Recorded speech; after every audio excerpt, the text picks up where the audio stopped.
പഠിക്കുന്ന എല്ലാവരുടെയും ഒരു സ്ഥിരം പരിപാടിയാണ് ഞാൻ പഠിച്ച കാര്യങ്ങൾ മറന്നു പോകുന്നു.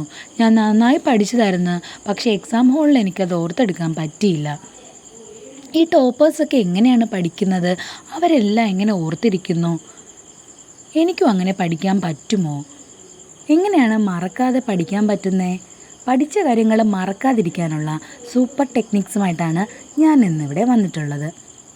ഞാൻ ഈ പറയുന്ന ടെക്നിക്കുകൾ നിങ്ങൾ പഠിക്കുന്ന സമയത്ത് അപ്ലൈ ചെയ്യുകയാണെങ്കിൽ നിങ്ങൾക്ക് നല്ല സ്മാർട്ടായിട്ട് പഠിച്ച കാര്യങ്ങൾ മറക്കാതെ പഠിക്കാൻ പറ്റും. അപ്പം നമുക്ക് ടെക്നിക്സിലേക്ക് പോവാം. ടെക്നിക്ക് നമ്പർ 1, നമ്മളൊരു ടോപ്പിക്ക് പഠിക്കാനിരിക്കുന്നു. നമ്മൾ എന്ത് ചെയ്യും?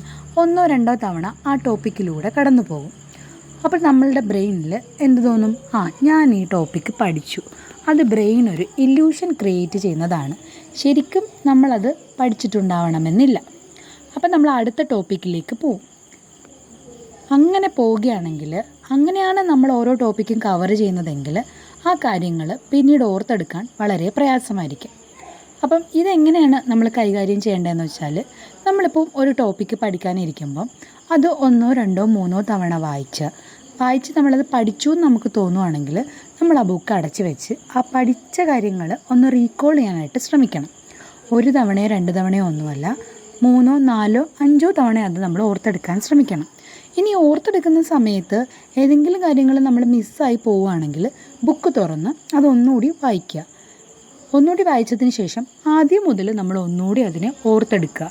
അങ്ങനെ ഒരു 4-5 തവണ ഓർത്തെടുക്കുകയാണെങ്കിൽ നമ്മൾ പിന്നീടത് ആ ടോപ്പിക്ക് മറന്നു പോകാനുള്ള സാധ്യത വളരെ കുറവാണ്. എന്നിട്ട് വേണം നമ്മൾ അടുത്ത ടോപ്പിക്കിലേക്ക് പോകാൻ. ടെക്നിക്ക് നമ്പർ 2 സ്പേസിങ് ഇഫക്റ്റാണ്. അതായത് നമുക്കിപ്പോൾ ഒരു 5 മണിക്കൂർ ഒരു ദിവസം പഠിക്കാൻ കിട്ടുമെന്ന് വെച്ചോ.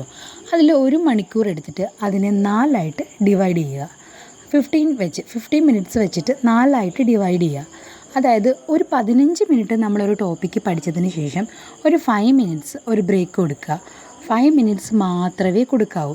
5 മിനിറ്റ് എന്ന് പറയുന്നത് നമ്മൾ പഠിച്ച് തീർന്നതിന് ശേഷം കുറച്ച് വെള്ളം കുടിക്കുകയോ അല്ലെങ്കിൽ നമ്മൾ ഇരുന്നിടത്ത് നിന്ന് ഒന്ന് എണീറ്റ് നടക്കുകയോ ഒക്കെ ചെയ്തിട്ട് പിന്നെയും പഠിത്തത്തിലേക്ക് തന്നെ തിരിച്ച് വന്നേ പറ്റൂ. പിന്നീട് നമ്മൾ ആ ടോപ്പിക്ക് കണ്ടിന്യൂ ചെയ്യുകയോ അല്ലെങ്കിൽ ആ ടോപ്പിക്ക് നമ്മൾ പഠിച്ചെങ്കിൽ അടുത്ത ടോപ്പിക്കിലേക്ക് പോകാൻ ശ്രമിക്കുകയോ ചെയ്യുക. അങ്ങനെ നമ്മൾ ഈ 15 മിനിറ്റ് വെച്ച് 1 മണിക്കൂറിനെ സ്പ്ലിറ്റ് ചെയ്ത് പഠിക്കുകയാണെങ്കിൽ നമ്മൾ ഒറ്റയടിക്ക് 1 മണിക്കൂർ പഠിക്കുന്നതിനേക്കാളും വളരെ ഇഫക്റ്റീവായിട്ട് നമുക്ക് പഠിക്കാൻ കഴിയും. അപ്പോൾ അങ്ങനെ ബ്രേക്ക് കൊടുത്ത് പഠിക്കുന്ന കാര്യങ്ങൾ നമ്മൾ മറക്കാനുള്ള സാധ്യത വളരെ കുറവാണ്. മൂന്നാമത്തെ ടെക്നിക്ക് എന്താണെന്ന് വെച്ചാൽ, മൂന്നാമത്തെ ടെക്നിക്ക് എന്ന് പറയുന്നത് test your self and teach others. നമ്മൾ പഠിച്ച കാര്യങ്ങൾ നമുക്ക് ഓർമ്മയുണ്ടോയെന്ന് അറിയാൻ വേണ്ടിയിട്ട് നമുക്ക് ചെയ്യാൻ പറ്റുന്ന ഒരു പ്രധാനപ്പെട്ട കാര്യമെന്ന് പറഞ്ഞാൽ ആ ടോപ്പിക്കുമായിട്ട് റിലേറ്റ് ചെയ്ത ക്വസ്റ്റ്യൻസ്, അതായത് പ്രീവിയസ് ഇയർ ക്വസ്റ്റ്യൻസ് അല്ലെങ്കിൽ പ്രോബബിലിറ്റി ക്വസ്റ്റ്യൻസ്, അതായത് ചോദിക്കാൻ സാധ്യതയുള്ള ചോദ്യങ്ങൾ ഒക്കെ നമുക്കൊന്ന് ആൻസർ ചെയ്യാനായിട്ട് ശ്രമിക്കാം. അപ്പോൾ ഒരു ചോദ്യം കാണുമ്പോൾ നമ്മൾ ബ്രെയിനിലൂടെ എന്താ ചെയ്യുന്നത്? പഠിച്ച കാര്യങ്ങളെ റീകോൾ ചെയ്യാൻ ശ്രമിക്കുകയാണ് ചെയ്യുന്നത്. അപ്പോൾ നമുക്കറിയാൻ പറ്റും അത് എത്രത്തോളം നമുക്ക് ഓർമ്മയുണ്ടെന്നുള്ളത്. പിന്നെ എന്ന് പറയുന്നത് ടീച്ചിങ് അതേഴ്സാണ്. നമ്മൾ എന്ത് തന്നെ പഠിച്ചാലും അത് ഒരാളെ പഠിപ്പിക്കുകയാണെങ്കിൽ നമ്മളുടെ മൈൻഡിൽ അല്ലെങ്കിൽ നമ്മുടെ ബ്രെയിനിൽ അത് നല്ല രീതിയിൽ പതിയുന്നതായിരിക്കും. അതായത് ഒരാളെ പഠിപ്പിക്കണമെങ്കിൽ നമ്മൾ അത്രയും സ്മാർട്ടായിട്ട് ആ ടോപ്പിക്ക് പഠിച്ചാൽ മാത്രമേ നമുക്കൊരാളെ പഠിപ്പിക്കാനായിട്ട് കഴിയൂ. അപ്പം നമ്മൾ എപ്പോഴും പഠിച്ച കാര്യങ്ങൾ മറ്റൊരാളെ പഠിപ്പിക്കാൻ ശ്രമിക്കുക.